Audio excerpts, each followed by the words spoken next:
Hello and welcome to the Relevate Defence community. In today's episode, we're going to be talking about the concept of AGSVA, or government department called AGSVA. What is it? Why is it important? And why do you need to know about it if you're going to be working in the defence industry? I've got James with me. How are you going, James? Great, mate. Thank you. So obviously you've got a lot of experience working in defence industry. Both of us have come across AGSVA in the past. What is it and why is it important? Right. So AGSVA is the Australian Government Security Vetting Agency. And as the name suggests, they're the ones that handle all of the checking and paperwork and background checking associated with you as an individual getting a security clearance. That's them. They are the holders of all the keys. So in terms of getting a clearance, who's actually allowed to get a clearance and who's not? Well, in its simplest form, to be eligible for an Australian government security clearance, you need to be an Australian citizen and have a background that is able to be checked. I know that sounds a bit weird, but you need to exist as a human being so that any claims that you make about your background are able to be verified. And, just to expand on that, in terms of the, maybe addresses that you've lived at or people that you've worked for, jobs that you've had, travel that you've done that can be checked, maybe at the passport office or something like that. I think sometimes, obviously, they don't want a ghost entity all of a sudden pops up out of nowhere on a fake ID or something like that. So it's not as convoluted as it sounds. Obviously, they do need to go and do some checking, and there's varying degrees. So you might go back 5 years for one type of clearance. You might go back 10 for further. You might do some more detailed things. But, in terms of being checkable, like I've heard stories of where people have had some maybe not questionable pasts, but like relatives that have done things that are maybe not, it's outside of their control, or they might be connected to, through a family member, some criminal network or something like that. It doesn't mean that you won't get the clearance. Quite often, it just means that if you declare it, then you're more likely to be accepted. If you try to keep it under wraps and keep it hidden, then it's just not going to go through. So, like if you crashed a car once, if you had a speeding fine, like it's not the end of the world. I think a lot of times people get really caught up on that. At that same token, if you're hiding the, foreign nationals' relationship to someone in government in another country, there's a chance they might, try to funnel secrets across. So they want to know what they're dealing with. Maybe having a relationship like that could be advantageous. Maybe they seek to gain information from that. But at the end of the day, a clearance is an individual thing. So tell me a little bit more about the eligibility and from specifically around individual component versus company. Right, absolutely. So I know in a different episode we talk about DISP as as applying to the organisation. AGSVA and these security clearance discussions really pertain to the individual. So an individual that is an Australian citizen and has a checkable background, they're going to go through a number of different assessments depending on what level of security clearance they're applying for. But in its simplest form, AGSVA wants to be able to assess things like honesty, trustworthiness, loyalty to Australia and the Australian ideals, and really try to highlight any factors that might place undue risk on you as an individual holding certain levels of information. And I think that's a really good way to think about it, is that AGSVA is essentially doing a risk assessment on you as an individual to determine that there is a low enough level of risk to Australian security needs and Australian national interests of you holding a certain level of information. And that's going to be a sliding scale as well. Like it stands to reason that if you're seeking a baseline clearance, well, that's a different level of risk tolerance from a government perspective to you holding a negative vetting or a positive vetting top secret level clearance, because those levels of information are potentially more or less damaging to Australia's national interest should they be compromised. Yeah, and you mentioned, a previous episode where we delved more into DISP itself. So I'm just going to tag that somewhere at the top or in the description, and you'll be able to find that episode connected to this one. So just delving a bit more into like the DISP, or rather the security clearance. What's a key component? Like who says that you can or can't have a clearance?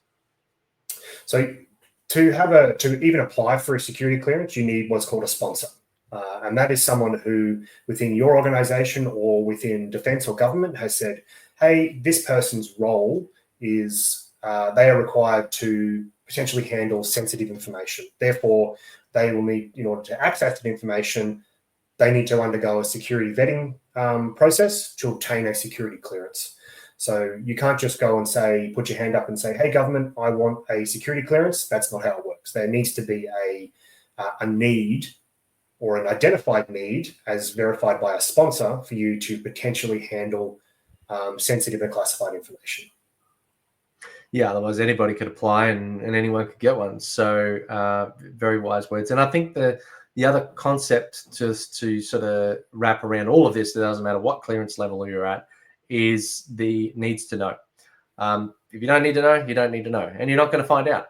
So sometimes a need to know can change. So let's just say you're working on a project, and this isn't going to change 5 minutes to the next, but like if you work on a project and all of a sudden you're no longer working on the project, you may be downgraded, perhaps not immediately, but in general, they're just going to say you don't need to know that level of information or that area of information anymore. So we're just going to take that off the list. And your clearance can go up and down over time based on what you actually need to do. Like if you're not performing a role that is involving very certain level of clearance kind of material, then they're just going to take you back a level. And if in future you need to go back to that level, they might just double check. They might be okay and put you back up, or they might have to go and do some additional top up questioning and checks and things like that. And over time, you mentioned, well, we kind of alluded to like renewal. So how long does a clearance last? Oh, that depends. It depends on the level of clearance. So if we go back to the idea of a risk assessment, the higher level of the clearance, the government's going to need to be, or AGSVA is going to need to check in on that risk assessment more frequently than they would for, like say, if it's a top secret clearance or a positive vetting clearance, well, that's going to need to be assessed more frequently than a baseline clearance. What's important to note there, though, is that it can be reassessed at any time. If there's a change in circumstances, if there's a change in need, then your clearance can undergo reassessment and reevaluation sooner rather than later. The same thing goes that just because your clearance is not, maybe you don't need to get it reevaluated for 10 years. You still have a requirement to report any changes in your circumstances, whether it be you've gone on a holiday overseas, or you have taken out a mortgage to buy a house, or a loan to buy a car. Those are all changes in circumstances that you are under an obligation at any level of security clearance to report to AGSVA. And those change in circumstances may trigger a reassessment, or it may just be great, no change in risk, job done, continue on.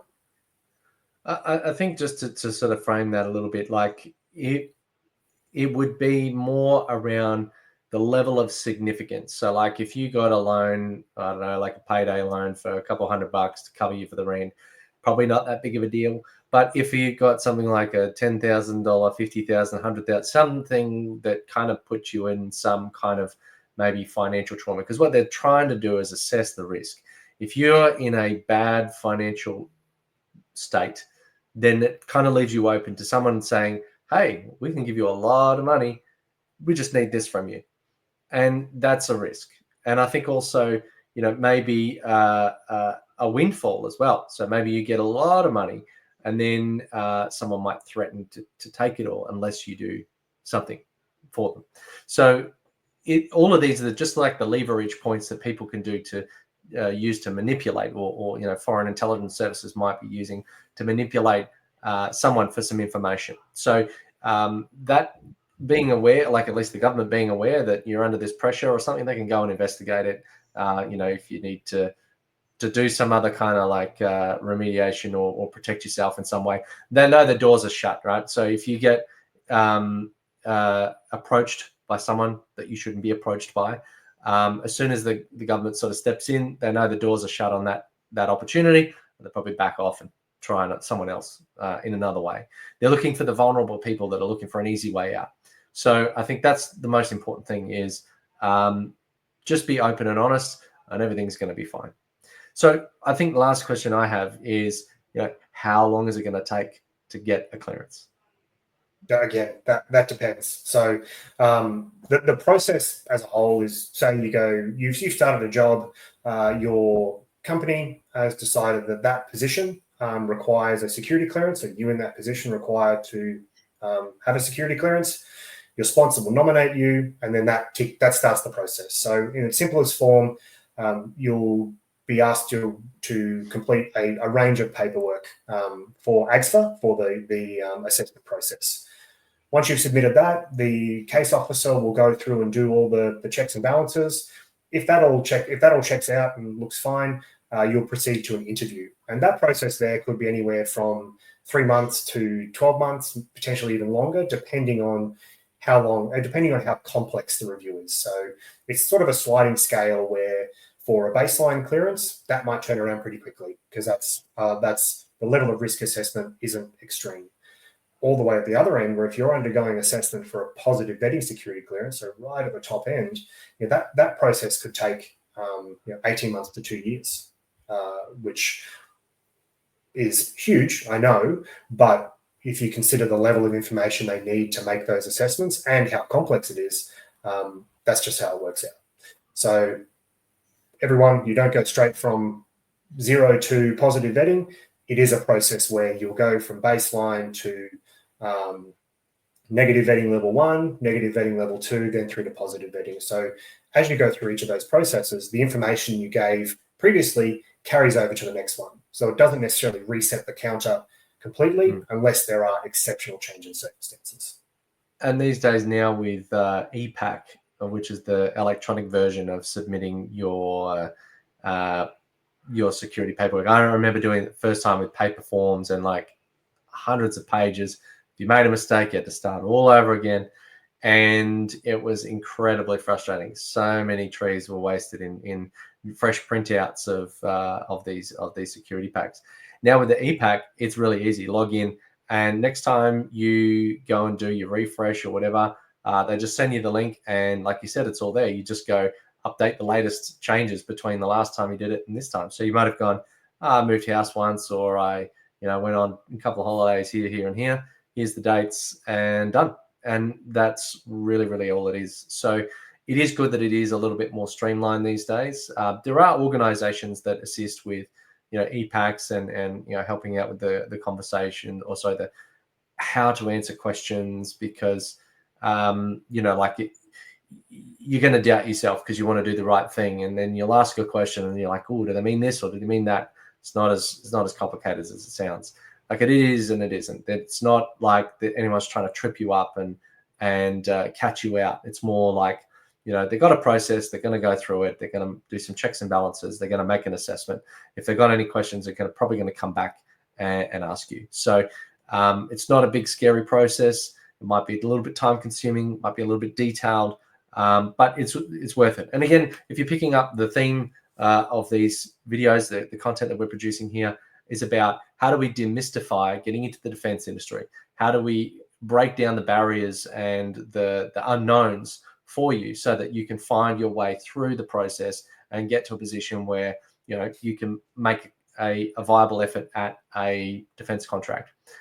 Because securing a defense contract can be absolutely transformational for your business. And if you handle it well, and you might be invited back, and even if you don't get invited back, change in circumstances, no longer a need, whatever, then some of the materials and the elements and the courses that we run through in the Relevate defense community can help you create a long-term sustainable business outside, over and above your defense contract.